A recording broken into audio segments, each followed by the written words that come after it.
Hi everybody. Welcome to Sanctuary. I'm Minister Charlie. Is the thing working? It is. Yay. I'm going to stay here to. Oh, No, it's still going. Go okay, ahead. I'm going to great. stay We're here testing to out new technology make here. sure. Okay. Um, I'll check it in a few minutes. so I'm Minister Charlie, teacher in training here at Sanctuary, they them pronoun user. And if y'all remember from the last 2 months we've been doing this, so 2 months back, I forget what month that was, maybe June? I think it was June. I gave a Star Wars themed message and basically talking about why we need to know what happened a long time ago in an area far, far away before we could understand the Bible. Then I introduced a new scope for Sanctuary Sunday School program. And in keeping with the Star Wars theme, the Sunday School series is called The Empire's Strike Back, where we're covering 4 different superpowers of the ancient world. Last month, so July, we talked about ancient Egypt, and this month we're talking about Canaan. Some of the stuff that y'all learned last month is going to come up again, so yeah, have fun. Now, if you're not familiar with Star Wars, again, you don't have to be. There's this one last reference I'm going to make, and then everything from here on out is just going to be straight history. But, for any Star Wars fans that are watching, I have associated Canaan and the Canaanites with the Force. Feel free to comment below and figure out why I make that association.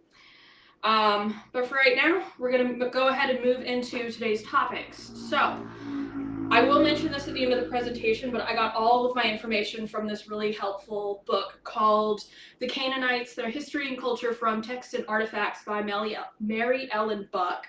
It's just 5 chapters. I was able to find it through Hoopla, through our local library, so I was able to read it for free. All of the maps and stuff that are in this presentation are also from that book. Super duper helpful.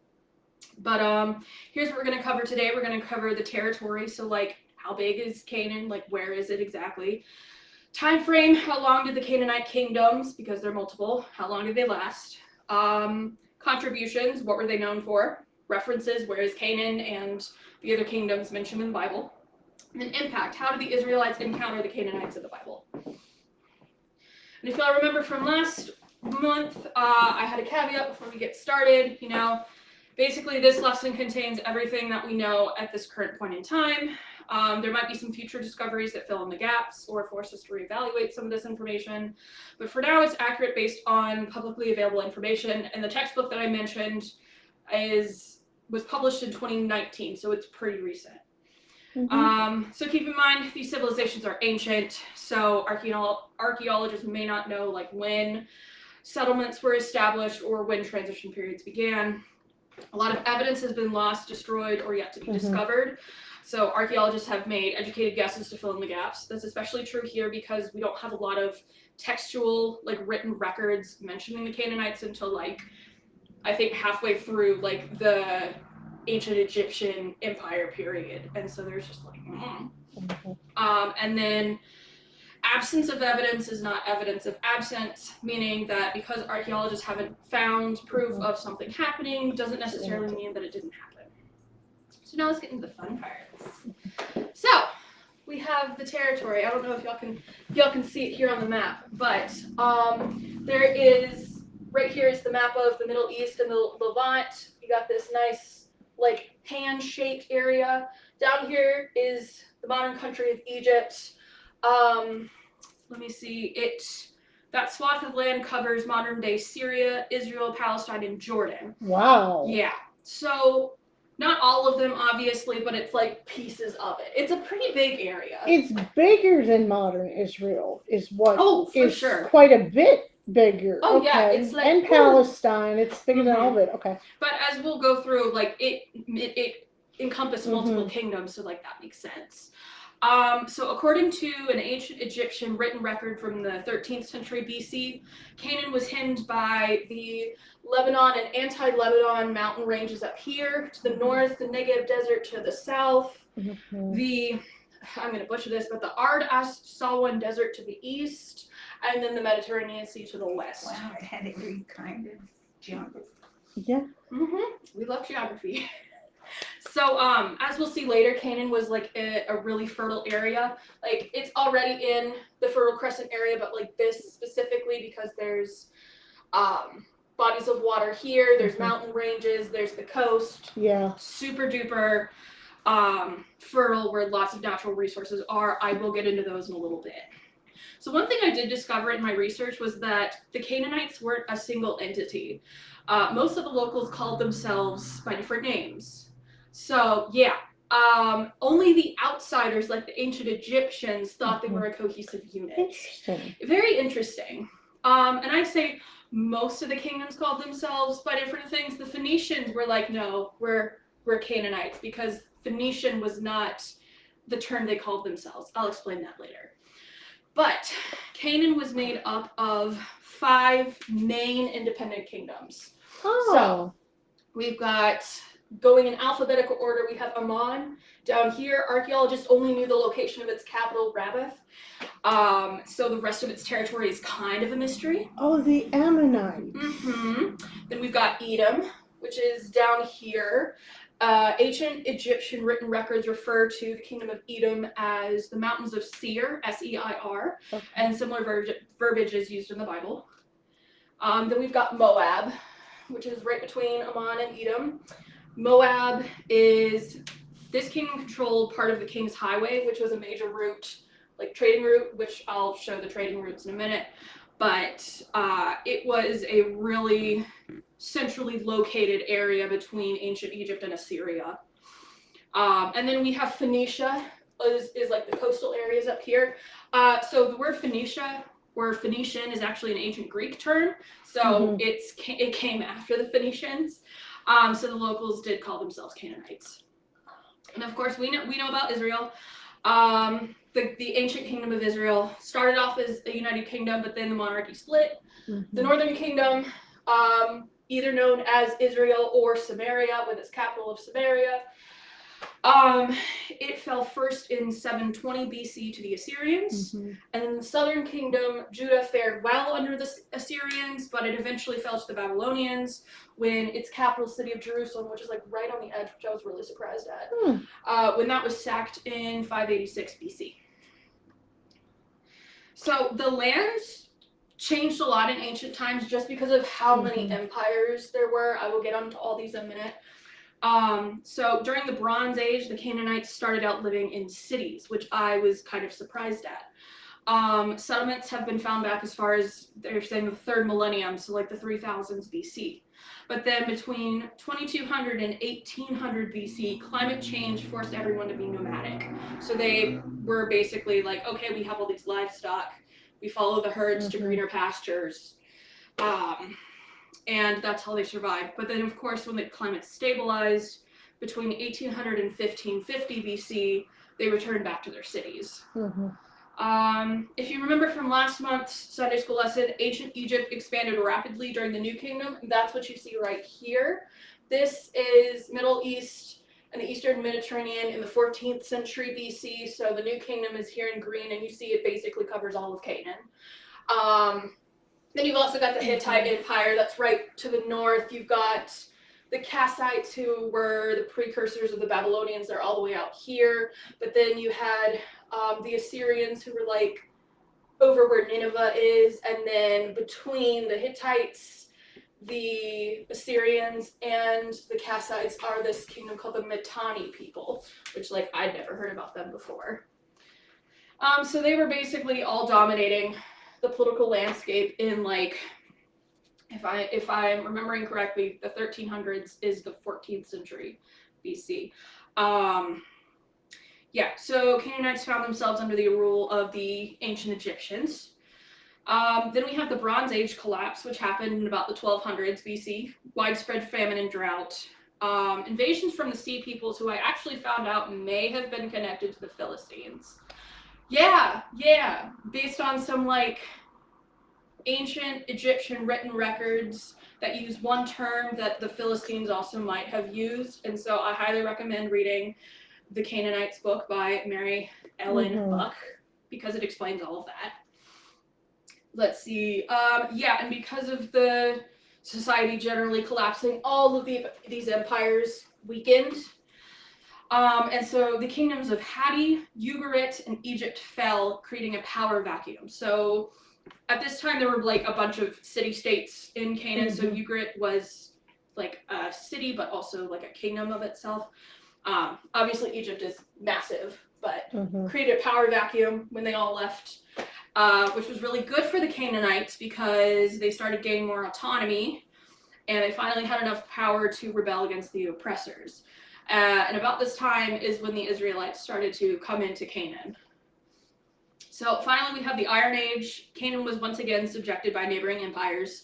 The Neo-Assyrian Empire, again, which was over here, rose up to power about like 911 BC. This is my favorite part of the presentation because we mentioned siege warfare. I love siege ramps. I'm going to talk about them when we talk about the Assyrians. But basically, during this time, they used siege warfare and also mass deportation to subdue everyone. Like, no, so it's not just the Israelites. Like, if we're familiar with the Israelite exiles, that was part of their military strategy to subdue the people that they were taking over. But of course, the Neo-Assyrian Empire fell in 612 BC, and then other empires fought for control of this land. So that's the history part. Oh, I did mention there's like lots of trade routes. Like, look at all of this. There's apparently there's this way of the sea going from Egypt all the way up the coast. This is the King's Highway that I mentioned that Moab had control over. It went through Jerusalem, which is cool. There's Ugarit that I talked about as one of those city-states. It's like way up there. But yeah, they've got trade routes to Babylon. They couldn't just, I'm like, why couldn't they have just gone across the desert? But I guess desert. So they primarily traded through fertile regions. They didn't bother going through the desert because that would be... Well, and maybe whatever they were trading, like if they had livestock or something, that's not going to live through the desert. Fair. They did have fruits, and I will get into that. Actually, I am going to talk about that. That's my first contribution is trade. That's why it's up here. So I was really surprised at how much Canaan traded with all these other nations. So raise your hand if you've ever heard of the term kohl, as in like this eye paint that's used in the Middle East. You mean not the black stuff that Santa brings? No. KOHL. It's like black eye paint that is still commonly used in the Middle East. I think you told me about it once. Okay. Yes. Perfect. Yeah. So they were using this in ancient times. The ancient Egyptians loved this stuff. And so the Canaanites were known for trading the raw ingredients from, I guess, wherever they mined it. From what I recall from the research, they mined it near the Red Sea. So then they would like trade it with the Egyptians. And there are like wall paintings inside of these Egyptian tombs that depict the Canaanites trading this eye paint with the Egyptians. And I was like, that's so cool. In terms of crops, we've got, gosh, you got everything. You got barley, wheat, flax, grapes that could be turned into wine. You got olives that could be pressed into olive oil. And they also traded figs and dates with other empires. So there was like lots of variety. A lot of stuff. What was also really cool, so in Phoenicia, so like up here, there is a type of sea snail that if crushed could be made into purple dye, which later cultures called Tyrian purple, if you've heard of that. Oh, yeah. Yeah, it's like a very unique type of dye that you can only find in like that part of the world because of that specific sea snake. That woman in the New Testament, Lydia. Reminds me. That was converted under Paul, and she sold that purple cloth. Oh. Okay, there we go. There was also an abundance of timber, which if you've heard of the cedars of Lebanon, that is what it's talking about. So like most of that was like up this way. And then I also want to talk about how distinct the Canaanites' fashion was, because in one part of the book, the author goes through like this juxtaposition of the Canaanites with the ancient Egyptians. And so there is like a wall painting that she took a picture of, and it's very clearly like, okay, you've got these men with beards instead of these clean-shaven Egyptians. The Canaanite men all had beards, and all the Canaanites pretty much wore multicolored patterned clothing instead of like, and they were all mostly made of wool, so it was like in direct contrast with the white linen garments that the Egyptians wore. So I thought that was like, it was a really cool kind of thing. But the main contribution I want to talk about is Canaanite religion. There were lots of places in Canaan devoted to outdoor worship. This image right here was taken by the author of the Canaanites book, so Mary Ellen Buck, and she basically says it is a public sanctuary at the site of Dan.